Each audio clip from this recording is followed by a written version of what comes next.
Welcome to the NGO Whisperer Show in partnership with Behenet. My name is Carolyne Opinde. I am the founder of the NGO Whisperer, a consulting business that helps nonprofits raise funds so they can successfully impact people's lives. And this show celebrates men and women who are making an impact in other people's lives. Today, we are blessed to have one of South Africa's leading women in the space of gender-based violence prevention. Mara, welcome to the show. Hello, Caroline. Thank you for having me, and hello, listeners. Thank you. Mara is the founder of Tears Foundation. Mara, would you please tell us why Tears Foundation? When did you start it, and why did you really start it? Tears Foundation has been registered since 2012, but like most people who work in the very difficult sector of gender-based violence, one starts it because you've had a personal experience or someone in your close proximity had. In my case, I was severely tortured by my husband, and it led to almost my death. When I became well, I did a lot of reflection because unfortunately in gender-based violence one tends to blame oneself, and obviously one of the parts of healing is to understand that you are never to blame. But along with that learning and reflection that I did, I tried to identify why my needs were not met. I went to the police station. They told me to come back another day. It was Friday, they told me to come back on Monday. By then I didn't have the guts to come back.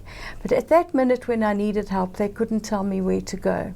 So when I became well, which took me a long time, and it also took me a long time to come out and talk about abuse, I then developed a project that you could use in South Africa only at this stage, on your mobile for free. It's fully funded and it works on USSD. It's not a smartphone app, that anywhere in the country you can get help. You can get the 3 places nearest to you. I started with that first section. So if you dial *134 *7355 on any phone, it will give you the 3 nearest places for help. And then 2 years ago we added an emergency prompt. So if you're in a life-threatening situation, emergency help can come, because that's what I needed. So that's what I tried to give the people help, what I needed. So you used your personal experience to look into the community and you identified the need because you first experienced it and you saw other people experiencing it. And you did not stop there. You, as a trailblazer in our community, developed something to help other people who are going through the same. Tell us about other programs that you are providing and services that you're providing. One of the projects that I'm very passionate about is empowering women. Unfortunately, we see so much on television where the police come in with a helicopter, fly down, rescue the woman, and in 60 minutes her problem solved. Well, unfortunately, that is not real life. I wish it was. It isn't. People fail us, the police fail us, our family fail us, our colleagues fail us. So we have to empower women in their journey of healing from rape and abuse to take responsibility for their life. Take back your power. So part of my program is encouraging women to take the steps they need to take back their power. So when people phone us or write to us, we help them to get the empowerment they need. And sometimes that means get up, get dressed and show up. Because so often you suffer from terrible depression. I know, because I did myself. You want to kill yourself. I did try to kill myself. And I don't want other people to go through that. It didn't matter that I was a Christian. I just didn't want to live anymore. So whatever your religion is, you could be affected by that severe depression from abuse or rape. And we try to give them the courage to walk forward. So as you give women and the people that you work with, I know you not only work with women, majority of your clients are women, but you also work with other groups. I had 2 questions, but first, I want you to open this up, because when people think about gender-based violence, they think it's only violence against women. But there are other people also who face this violence. Can you please share that with us? We get a lot of queries from mothers particularly, but of course fathers are also concerned. So I would say queries from parents, predominantly female, who wonder what's happening to their child. Suddenly their behavior starts to change. It could be things like bedwetting. It could be inappropriate sexually aggressive movements. So what child would know that? The other area that I'm dealing with a lot now is the effects of pornography. Because with internet being available, unfortunately we don't always monitor our kids as we should or could, because we are naive in that area. And I find that behavior, especially of boys, changes radically with pornography. The other area that I deal with as well is many men phone me. Men phone me to help their woman partner. They would phone and say, my partner doesn't want to sleep with me because she has flashbacks to her situation, and then we walk through that process with them. And so you work with the man and the partner, so the couple together go through some sort of counseling. What type of services do you offer to these people? Do they come into your facilities, or do you refer them to other facilities? How does that work? Because we offer services right across the whole of South Africa, if people try our app, they will see that they will get the service right in that area where they are located. And so we refer it out. So if a person is in a situation, we always send the person who's suffering the trauma first for counselling, because you can't solve a problem that you've experienced with your partner. Once the problem's solved, yes, it can be solved together. So it's very important that we identify that abuse is not something you can solve alone. You do have to go for counselling. Often we help people with their police cases. It might be that they've reported their case to the police and the police has not followed up, or because we have a very large disparity between the rights of men and women because of patriarchy, we find that the men have disregarded the situation. So we will take up their case with the police and contact the correct persons. For me, the single most important thing is if someone phones me after they've been raped, I don't insist that they go to the police. First and foremost, they need to go to the doctor, because one needs to understand that from rape you can get sexually transmitted diseases, you can get HIV, you can get pregnant. And in addition, if it's a very violent attack, you could have damage inside. So people who don't go to the doctor because they don't want to report it to the police are making an error. So that's one of my very key areas. I urge you to go and get the medical attention. They can take the rape kit and keep it. You don't have to lay the charge, but look after yourself. There are so many broken women. The fact is that in South Africa, 1 in 3 women are raped.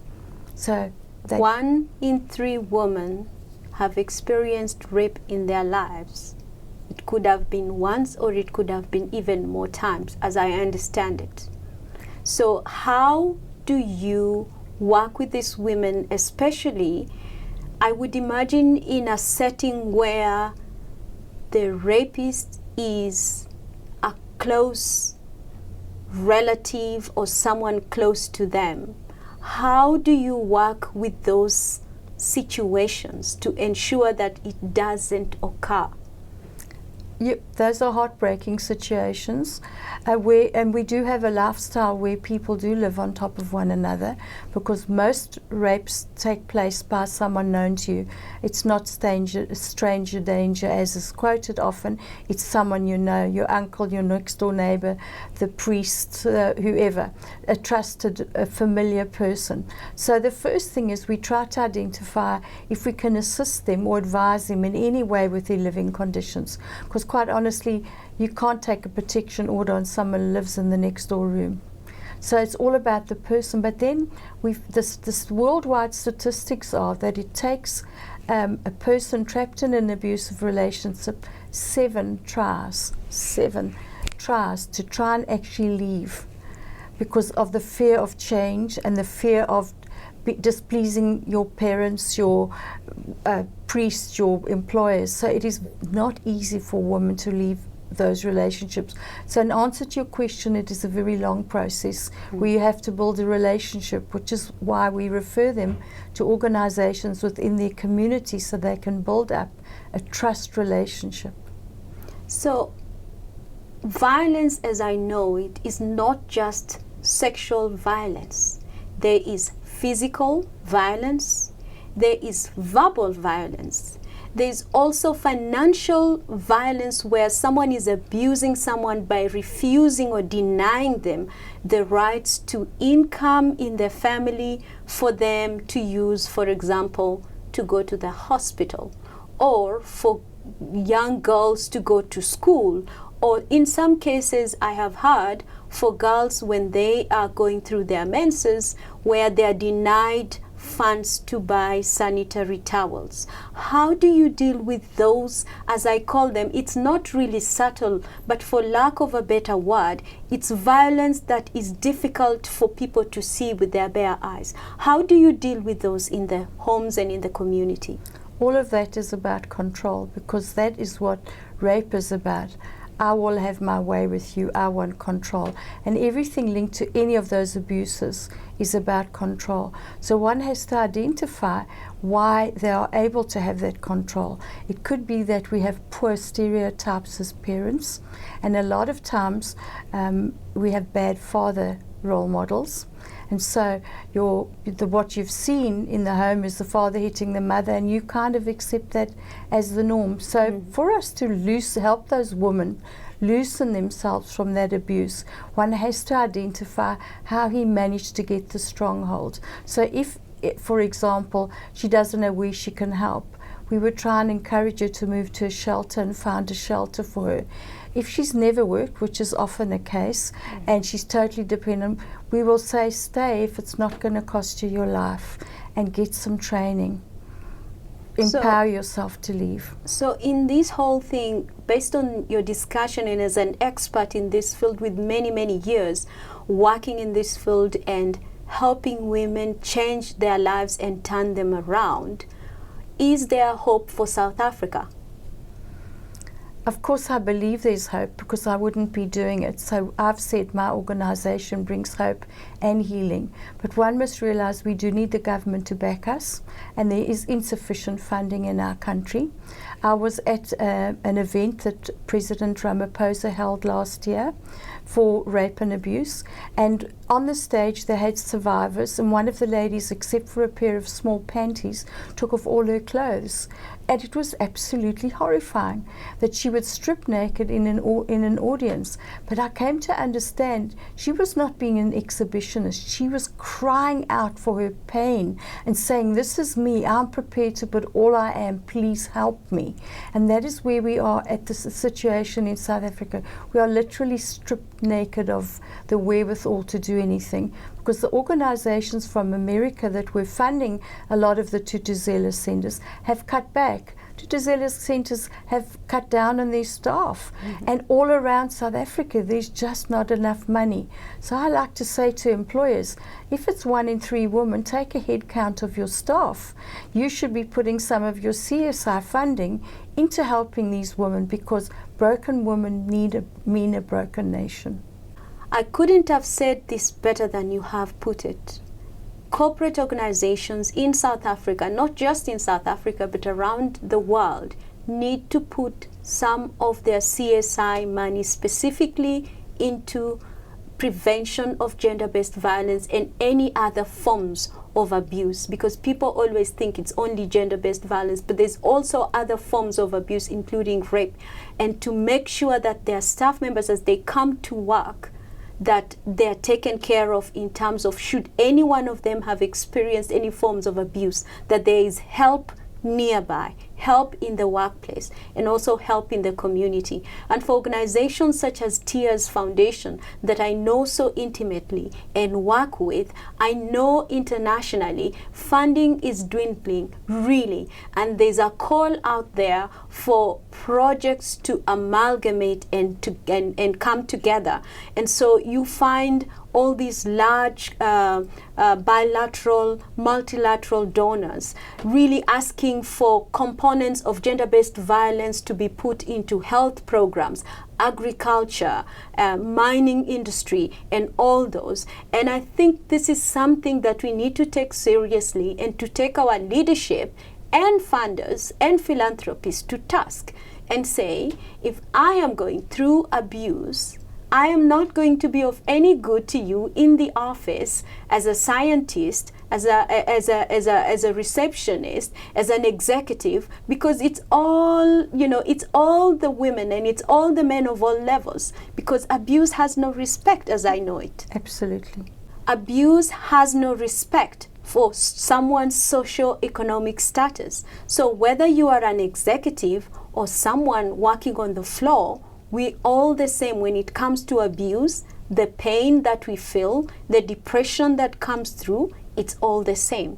And so I'm calling out corporate organizations to fund projects such as Tears Foundation that is impacting lives not only of women but girls, boys and men and the community as a whole.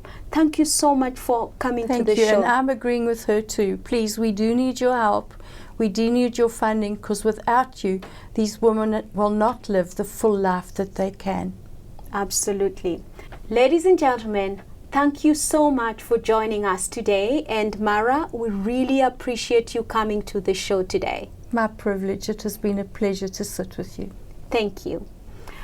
If you would like to watch more videos such as this one and to learn more about people like Mara who are making a difference in other people's lives, please go to our website at Bigenet or the NGO Whisperer website for more information, because together we are connecting people, raising funds, and impacting lives. Thank you.